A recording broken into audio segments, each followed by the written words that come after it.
Good evening and welcome. Within the last hour, I've negotiated a deal to give the United Kingdom special status inside the European Union.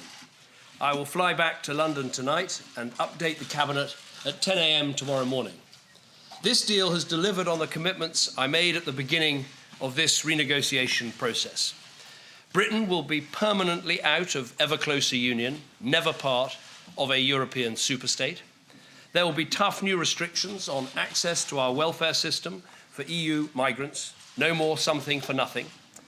Britain will never join the euro, and we've secured vital protections for our economy and a full say over the rules of the free trade single market while remaining outside the euro. I believe that this is enough for me to recommend that the United Kingdom remain in the European Union, having the best of both worlds.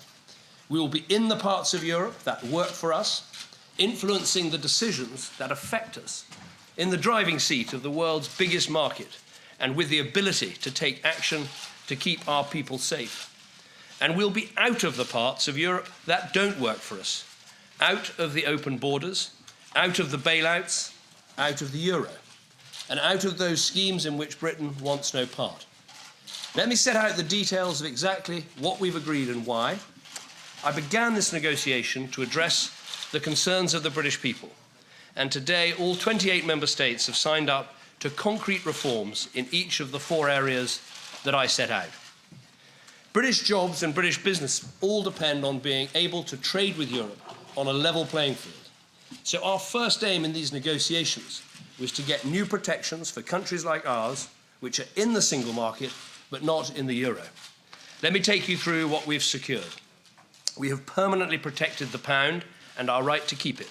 For the first time, the EU has explicitly acknowledged that it has more than one currency. Responsibility for supervising the financial stability of the UK remains in the hands of the Bank of England, so we continue to keep our taxpayers and our savers safe. We've ensured that British taxpayers will never be made to bail out countries in the Eurozone. We've ensured that the UK's economic interests are protected. We've made sure that the Eurozone cannot act as a bloc to undermine the integrity of the free trade single market. And we've guaranteed that British business will never face any discrimination for being outside the Eurozone. For example, our financial services firms can never be forced to relocate inside the Eurozone if they want to trade in euros, just because they're based in the UK. And not only are these rules set out in a legally binding agreement, we've also agreed that should the UK or another non-euro member state fear that the rules are being broken, they can activate an emergency safeguard unilaterally to ensure that these rules are enforced. Let me be clear, because there has been debate about this. Britain will have the power to pull this lever on our own. Our second aim in these negotiations was to make Europe more competitive, so we create jobs and make British families more financially secure. We've secured a declaration outlining a number of commitments in this area. For the first time, the European Union will now say that competitiveness is, and I quote, an essential objective of the Union. This is important because it goes to the very heart of what Europe should be about. It means Europe will complete the single market in services. This will make it easier for service-based companies like IT firms to trade in Europe. Nowhere will this be more of an opportunity than in the United Kingdom, where thousands of service companies make up 2/3 of our whole economy. It could add up to 2% to our economy each year. That is a real improvement. The European Union will also complete the single market in capital. This will mean UK startups will be able to access more sources of finance for their business, and it will also present new opportunities for the UK financial services industry. Europe will now also complete the single market in energy.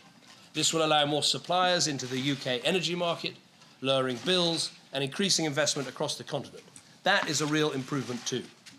In addition, we've secured commitments from Europe to complete trade and investment agreements with the fastest growing and most dynamic economies around the world, including the USA, Japan and China, as well as our Commonwealth allies, India, New Zealand and Australia. These deals could add billions of pounds and thousands of jobs to our economy every year. And because I know that one of the biggest frustrations with Europe, especially for small businesses, is red tape and bureaucracy, we've also got Europe to introduce targets to cut the total burden of EU regulation on business. That means that from now on, the cost of EU red tape will be going down and not up. Our third aim in these negotiations was to reduce the very high level of migration from within the EU by preventing the abuse of free movement and preventing our welfare system from acting as a magnet for people to come to our country. In this respect, we've secured the following. First, new powers against criminals from other countries, including powers to stop them coming to Britain in the first place and powers to deport them if they're already here. Longer re-entry bans for fraudsters and people who collude in sham marriages. An end to the ridiculous situation where EU nationals can avoid British immigration rules when bringing their families from outside the EU. We've also secured a breakthrough agreement for Britain to reduce the unnatural draw that our benefit system exerts across Europe. We've already made sure that EU migrants cannot claim the new unemployment benefit, universal credit, while looking for work. And those coming from the EU who haven't found work within 6 months can now be required to leave. Today, we've established a new emergency brake so that EU migrants will have to wait 4 years until they have full access to our benefits. This finally puts an end to the idea that people can come to our country and get something for nothing. The European Commission has said unambiguously that Britain already qualifies to use this mechanism. And it won't be some short-term fix. Once activated, this brake will be in place for a full 7 years. We've also agreed that EU migrants working in Britain can no longer send child benefit home at UK rates. These changes will apply first to new claimants, and after intense negotiations, we've ensured that they will apply to existing claimants from the start of 2020. I came here to end the practice of sending child benefit overseas at UK rates, both for current and for future claimants, and I've got them both. Our fourth aim in these negotiations was to protect our country from further European political integration and increase powers for our national parliament. Ever since we joined, Europe has been on the path to something called ever closer union. It means a political union. We've never liked it, we've never wanted it. And today we've permanently carved Britain out of it, so we can never be forced into political integration with the rest of Europe.